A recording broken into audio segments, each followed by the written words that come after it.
Rory, how would you summarise the first half of the season now we're at this midway point? Yeah, pretty positive, mate. I think it's obviously a little lapse or a little lull over the GWS game and the Carlton game after two really strong performances against the Bulldogs and Richmond. But after that, I think we sort of rectified a little bit. St Kilda, we were a bit wayward with our kicking and could have been in the game, and a little bit along the same lines with Brisbane. So I think we were sort of trending in the right direction. Had a good result on the weekend. You had to give yourself an A, B, C, D or E. Where would it sit, do you think? Probably going to steer clear of giving grades away. As I said, I'd probably just say we're trending in the right direction if I'm going to put a label on it. From a record point of view, it's probably pretty similar to last season. What gives you the confidence that you've improved and grown from this time last year? Yeah, good question. I think the difference probably is, as I said, besides probably a half in the Carlton game and the GWS game, I think we've been in games and in positions to win games and playing a brand of football at a consistent level with what we're trying to execute with our game plan. So I think we're probably a little bit more up and down last year. To answer your question, I think it's been a bit more consistent in the performances.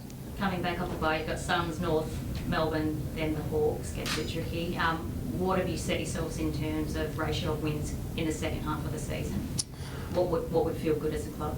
I don't think we sort of go out and say, we want to go 6-4, I want to go 5-5. You always go in, it's a bit of a cliche, but you want to win every game. And I think, I'm not going to say that, but I think, as I sort of answered the previous question, we've played a brand of football that will put us in position to be able to win. You'd like to think all those games.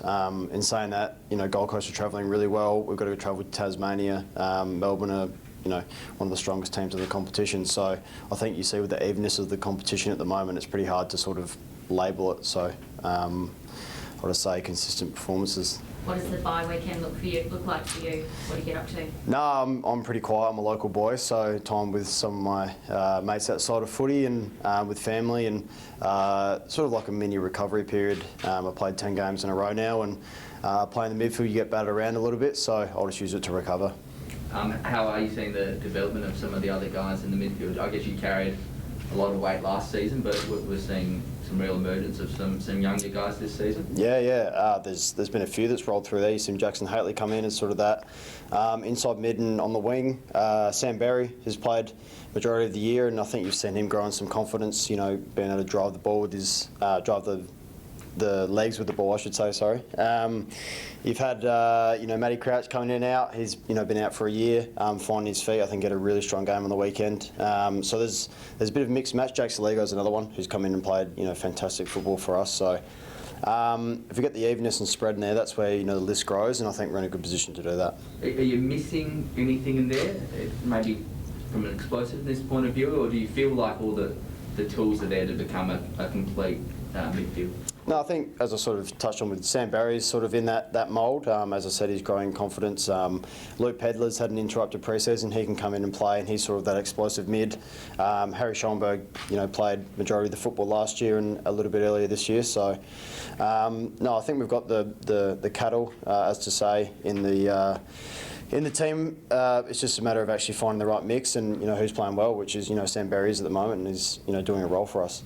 What did the other boys do on the bye weekend? Any golf trips planned or anything like that? Speaking to Matty Crouch, I think he's playing some golf down in Tasmania. I think Tex is staying around here. I think some of the young boys go home. We've got a weekend, so they're actually able to go home and see family and friends. And I think it's great. The club usually gives you during the week, and a lot of people obviously work Monday to Friday, so it's nice for guys to be able to go home and see family and friends and actually spend some time with them. So I think most of the guys will be pretty quiet though. How have you seen your own season, mate? Obviously, it's a bit of a slow start with the hand, but yep. Your numbers would certainly suggest you're one of the sort of premier midfielders in the competition first half of the year. Do you feel like that when you're out there at the moment? Yeah, it was obviously pretty frustrating to do a whole pre-season and break my hand. So besides that, though, I was actually able to run and keep my fitness, which is the main thing. I guess it's sort of the positive side of breaking your hand. You don't really use it except for catching the ball. So yeah, personally, I'm still sort of developing my game through the midfield. I think I've become a little bit more comfortable in there and actually reading what's going on and understanding it a bit more. I think last year sort of finding my feet a little bit.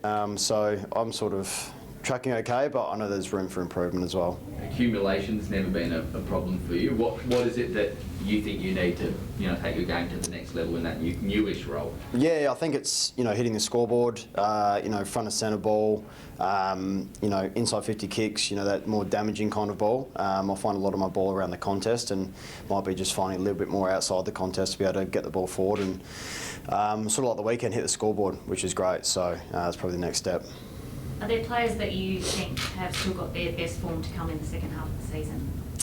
Yeah, I think there's a room for improvement. We've obviously lost more games than we've won, and I think you see these young guys. The more games they get into, the more experience. And I've said it a couple of times here, but Sam Berry, like you see him come in and his head sort of spinning a little bit, and now he's sort of picked up the pace of it a little bit. He's getting a bit more ball. His pressure's always been there, but the game's slowing down for him a little bit. So. I think the more you see these guys in the team for prolonged periods of time, there'll be continued improvement. What we saw last year, obviously, you say you've had a better season this year, but we had some interesting wins last year, which you took off some of the teams that you weren't expected to. So perhaps for fans, it was a little bit more exciting, a little bit more unexpected. Do you think that we'll see any more of that, or are you becoming a more consistent side that will slowly progress up the ladder, hopefully? Yeah, I think it's a bit of both. I think you sort of see it, early in the year. I don't think many people were putting us in the win category against the Bulldogs in Ballarat, and we played a really strong brand of football after beating a super quality side in Richmond. And then at times we see Freo, how well they're going. We had our chances against them. Port was a kick on the siren. So I think what I was sort of alluding to before is it is a consistent performance base, and you see how even the competition is. There may be wins that we get against these stronger teams, and it's a matter of us actually executing our game planning and putting us in position to win those. Like not the GWS game is probably the standout where we didn't do that at all, and you look at the result, we lose by 10 goals. So besides that, I think it's been pretty consistent. Have you identified as a group where that inconsistency comes from? I guess teams could bottle consistency, be worth a lot of money. But do you know the secret to being a full?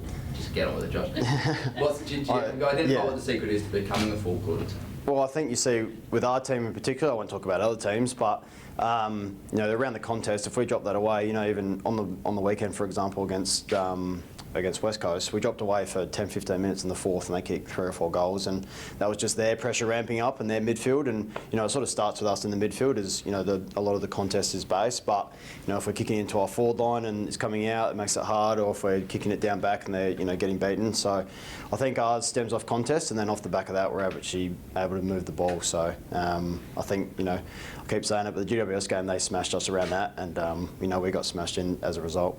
Have you seen a better recruit in the competition this year than Jordan Dawson? Probably not. What do you reckon? I'll go with that.